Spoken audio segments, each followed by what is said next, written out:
What makes a really good home cook? Improvisation. When you stop cooking with recipes and you start cooking with feeling, that's when your food is going to go to the next level. Today, I'm going to show you my thought process when it comes to making something with what I have. And I'm going to do the whole video blindfolded.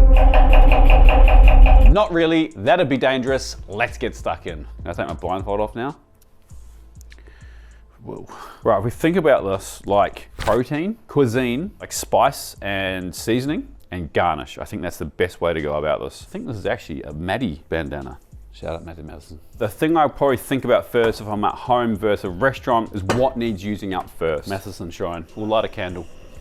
Thanks, Maddie. There's a big pile of chicken wings here. Meat that's on bone goes off quicker than meat that's not on bone. So I would really like to use those up. I'm thinking we make a stock out of these and we make some kind of like soup noodle. Caitlin's really enjoying her soup noodles at the moment for breakfast after our recent travels to Thailand. We'll make some kind of chicken meatball to put into the soup noodle, and then we've got our rice noodle. So there we go, we've got our protein sorted, our cuisine, I guess Southeast Asian, very broad I know, but we've got our spice, so we've got chili, we'll use the garlic. I'd love some shallots, we don't have any, so I'll use some red onion, spring onions, and then our carbohydrate, we've got the rice noodles. Garnish, we've got this choice sum, we've got lots of fresh herbs. Happy days, let's make a stock. Basic chicken stock for most Asian food is just protein. You don't put really any aromats in there. I am going to put a little bit of ginger in here and like a little bit of onion, but we're just going to go heavy on the chicken wings. Stocks are a great way to just use up vegetables and like pieces of meat that are going off. However, the stock pot is not a rubbish bin. Don't just throw everything into the stock pot and hope something delicious comes out. Think about the cuisine that you're using it for. So if you're doing French food and you want stock, you absolutely can use carrots, onions, celery. If you're making Asian food, you want stock, you don't want the sweetness of the carrots in there. You might put a little bit of ginger and some onion in there, but that's about it. Now, if I had heaps of time, I'd be bringing that up to a simmer, getting all the scum off it, rinsing that, and then putting it back in. But it's Wednesday night, I don't have heaps of time, so we're just gonna go with it. Not a huge issue, it's just not gonna look like super clear. You're not gonna get that kind of consomme effect on your broth. The pressure cooker though is a fantastic way of extracting flavor out of stuff quickly. If you don't have a pressure cooker, you can absolutely still do it. It's just gonna take 3 or 4 times as long. Okay, now chicken stock's on. I'm gonna make the mix real fast to make our meatballs. We're not gonna put them in yet, because we're gonna cook them in the stock once that's ready. But we're gonna flavor it, and we're gonna put it in the fridge so it can have a bit of time to set up. The point of this video is not to say don't read recipes. As someone who develops recipes for a living, it's definitely not what I'm saying. What I'm saying is that if you learn to improvise, you're gonna waste less food. Secondly, it doesn't matter how well a recipe's written, you can never write a recipe to count for all variables. Learning to use your senses is super important. I can hear that pressure cooker is about to seal up, it's about to close up. Once that starts spitting out pressure here, we can turn it right down. It's gonna use less energy and it's not gonna kind of whistle as hard. It's also really important if you are following a recipe or you're not following a recipe, thinking about the order that you're cooking things in. That's gonna take the longest. I got that on straight away. So now we've got pressure coming out of here. We can turn that right down. You do want to hear pressure coming out the whole time. An electric countertop one will do this for you, but we're not fancy like that around here. We go old school. More versatile. Another thing to think about when you're cooking like this, just straight from intuition, is mise en place. So it's a term that's thrown around a lot, especially if you're cooking something like a stir fry that happens really quickly. You gotta make sure everything's in order before you start cooking, which is a fantastic reason to have a really large chopping board. I have a big chopping board. And the reason I like really big chopping boards is because I can use it to put my mise en place in. It's a little bit naughty. I wouldn't do it in a restaurant, but here, if I'm cutting a stir fry at home or here, cut the onion, put it there. Cut the choy sum, put it there. Cut the mushrooms, put it there. I'll do my protein on a separate board, but then I'm not creating 1,000 dishes like I do when I'm filming. I think another thing to think about when you are deciding what to do is like, how much mess do you want to clean up? I've got an hour, I want food on the table in an hour, and I don't want many dishes to clean up. You're not probably making this. Another thing to think about if you're cooking through intuition is how much spice you want, because Caitlin's probably gonna eat this later. I've only put 2 bird's eye chilies in there, and if I want it a bit more spicy after, I can just put some hot sauce in my soup. Can always put more in, you can't take it out. We've got garlic, ginger, chili, a finely diced red onion, prefer shallot, but red onion is a great substitute. Chicken mince, a little bit of fish sauce, MSG, it's a great flavor booster, a little bit of salt, a little bit of neutral flavored oil. That's really lean chicken mince, so if we don't put the oil in there, they're gonna get quite dry, and some white pepper. So I know that those flavors work together like instinctively. I don't even have to think about it. I know intuitively that it works because far better chefs than me have been doing it for much longer than I have. So exposing yourself to recipes or videos from a Thai chef who's got 200 subs and is cooking delicious regional Thai food through to one of Anthony Bourdain videos, you're gonna see, behavior repeated. Thai food from the north is very different to Thai food from the south, but there is always garlic, shallots, and chili, just in different kind of variants. This is going in the fridge to chill completely, and then we're gonna cook them in the stock once that's finished before we assemble. You may or may not have noticed that I put a big pot of water on earlier on because it is the most annoying thing in the world when you need to blanch something and you've got to wait for a big pot of water to come to the boil. It takes forever for whatever reason. But if it's just on in the background, it's good to go when you need it. So rice noodles, we're gonna blanch these really quickly to soften, and then we're gonna chill them down before we're ready to serve them. So season the water. I actually don't know if they season their water in Thailand, but we're going to. They're only gonna take a couple of minutes, and I'm gonna put them into a bowl with some cold water to stop them from cooking. We're gonna leave our water though, don't get rid of that. We still need to blanch some veggies in it in a second. So how do you know when these noodles are cooked? Well, intuition. So another sense that I have, which is my ability to be of consciousness. Is that a sense? I don't think it's a sense, but we're going with it anyway. Knows that that's roughly been 3 or 4 minutes in that water. At that point, I'll start eating them. It's the easiest way to tell when something's cooked. And it's just like pasta. You want some bite to it still. You don't want them mushy. You don't want them falling apart. Spring onions. I like to keep this wide end quite chunky. I'm gonna cut it at an angle. Now, I keep talking about this word intuition, but how do you build intuition when you're cooking? Well, a lot of it is trial and error. Cooking is like a lot of things in life, and I think people often start something new, try it once, and then go, I'm no good at that. And I think it's like a limiting mindset. Don't worry, I'm not some kind of health guru. I'm not going to go down that path. But cooking takes practice. I've been doing this for 25 years, okay? Like I've been doing it longer than I haven't been doing it. This stuff comes very naturally to me, and I think people often say, oh, I just see you kind of floating around the kitchen like Muhammad Ali.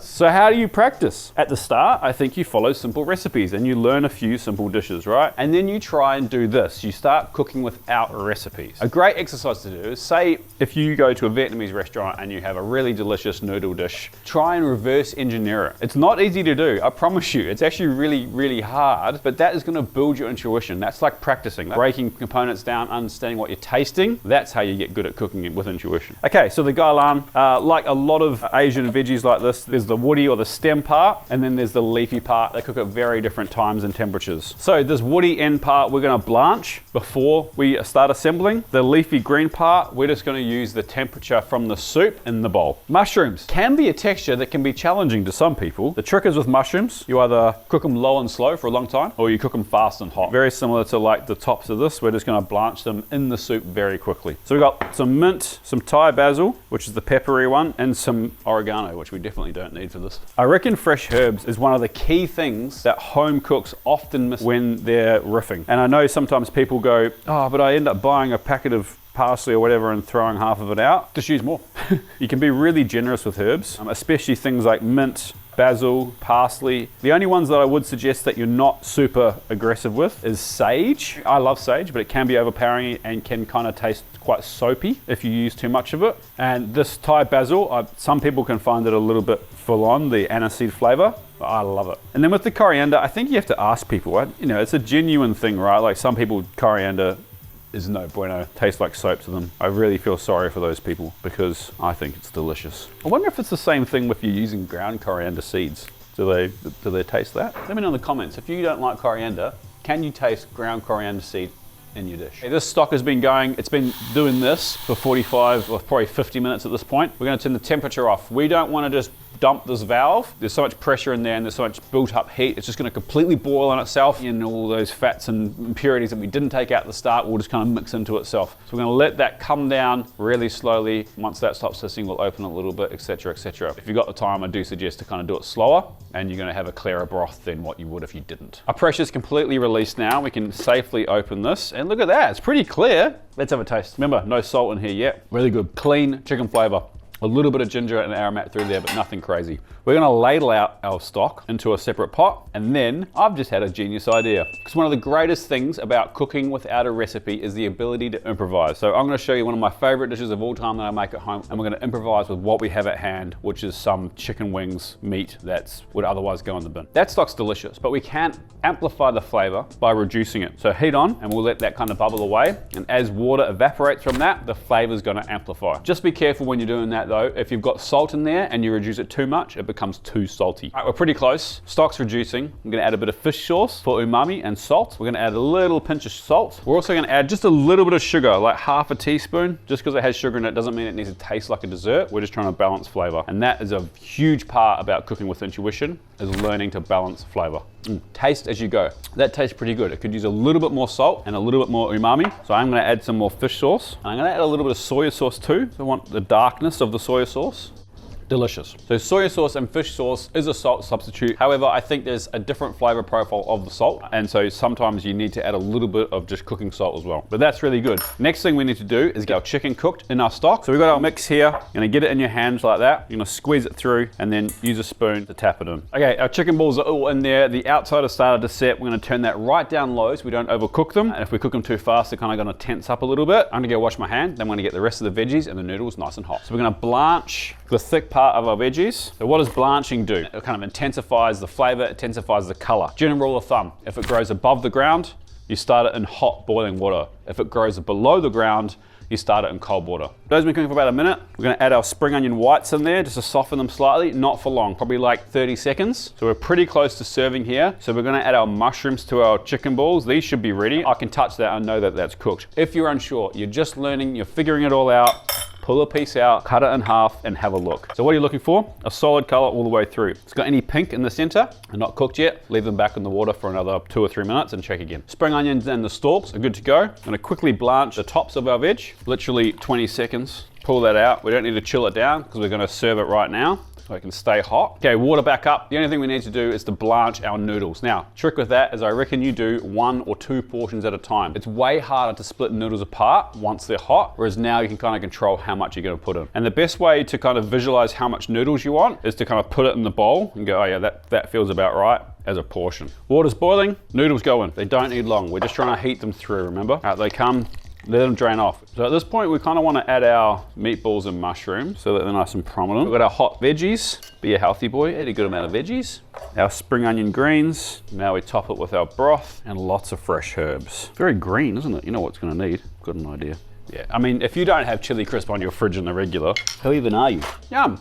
Chicken soup noodle with meatballs, delicious. And next, we're gonna use up all that delicious chicken right there in the next dish. Let's have a quick taste of this first. It's delicious. It's fresh, it's light, it's got great texture. It's really well balanced, like chicken noodle soup, but better. So this next dish is the dish that I cook when I can't really be bothered cooking. I know maybe 5 minutes ago I was banging on about mise en place. It's kind of not one of those dishes. It's gonna come together in one pot. And the best thing about this dish is it's super customizable. As long as you have the basics from the pantry, which we'll talk about, you can pull this dish off.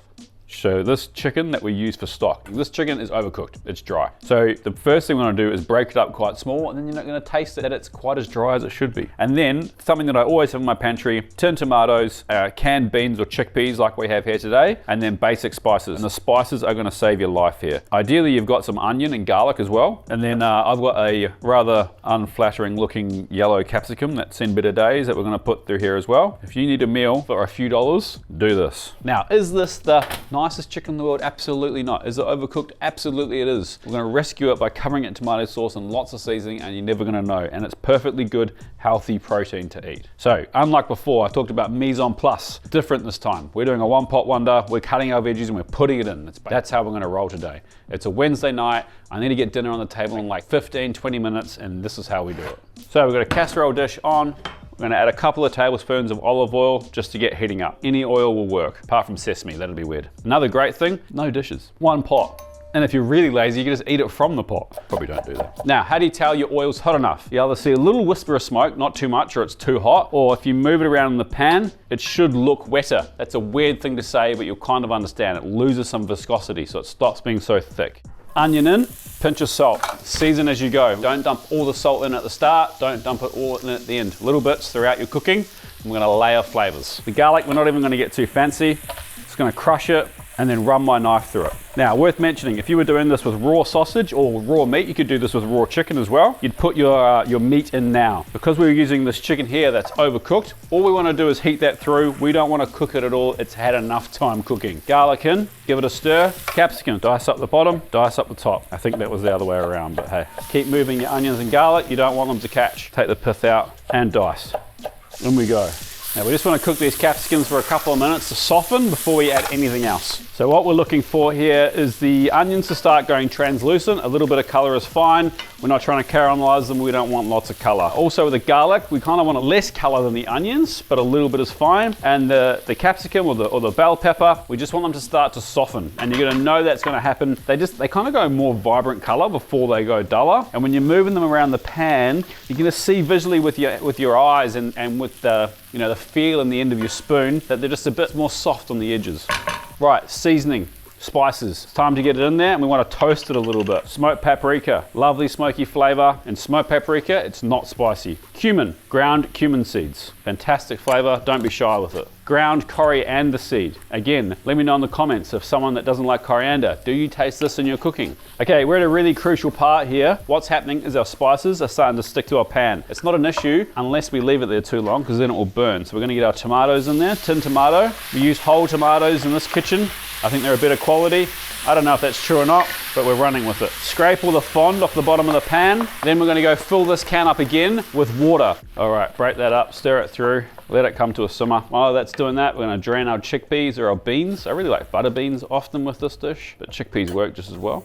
Rinse them under some water. You can just do it in the can, so you're saving the dish. You don't have to use your colander. And there you go. All we're doing is heating those chickpeas through. We don't need to cook them at all. They're already cooked. You could literally serve that like it is. While that's doing its thing, like I was talking about earlier, herbs are a fantastic way to take a good meal and make it a great one. Some flat leaf parsley works really well here. We're just gonna roll it tight like you're rolling a cigar. Run a knife through it. If you had some fresh basil lying around, some tarragon would work, chives would work really well, even coriander, unless you don't like it. Okay, so all it's doing right now, we're just heating stuff up. We're making sure that those peppers are cooked through, and making sure that the chickpeas are hot all the way through. It's looking good. Let's have a taste and see if it needs salt. Actually taste the chickpea too while we're here. Okay, needs a little bit of salt. I'm talking about balance earlier. That needs some sweetness. What do you do about it? You can go simple as bit of sugar, bit of brown sugar. You could use a bit of honey, you could use a little bit of maple syrup. You're not gonna taste it, you're just trying to bring the sweetness up a little bit. Here we go. Orange marmalade. Sweetness, got a bit of citrusy. It's not gonna taste like marmalade, it's just gonna bring the sweetness up and it's gonna give you a little bit of an orange flavor through it too. Let's stir that through and have a little taste. See if we nailed it. Yum. Actually, yum. Sometimes I surprise myself. Chicken in, stir it through. We're just trying to heat this chicken through. We do not want to cook this chicken anymore. You'd actually do that with the tin of tuna too. Just stir it through really lightly so it doesn't break it up too much. Delicious. So I'm going to add a little bit more water because the liquid in our little stew here is how we're kind of counteracting the fact that the chicken is quite dry. If you cover something in enough sauce, you don't know that it's dry. And finally, I'm going to turn the heat off and save a little bit of our parsley for the top. Most of it can go in, stir it through, and there you go. Little one pot number made with something that otherwise would have gone in the bin. That is super versatile. You can take it so many ways, and that is why building your intuition for cooking at home is super important. Both to feed yourself good nutritious food, and it's kind of a flex to be able to make something from nothing. That's delicious. If I come to anyone's house and they serve me that, I'm a happy man. Cooking, like most things in life, is about practice. It's also about using your senses and feeling. Don't be afraid to make mistakes. It's just food. See you next week for a recipe.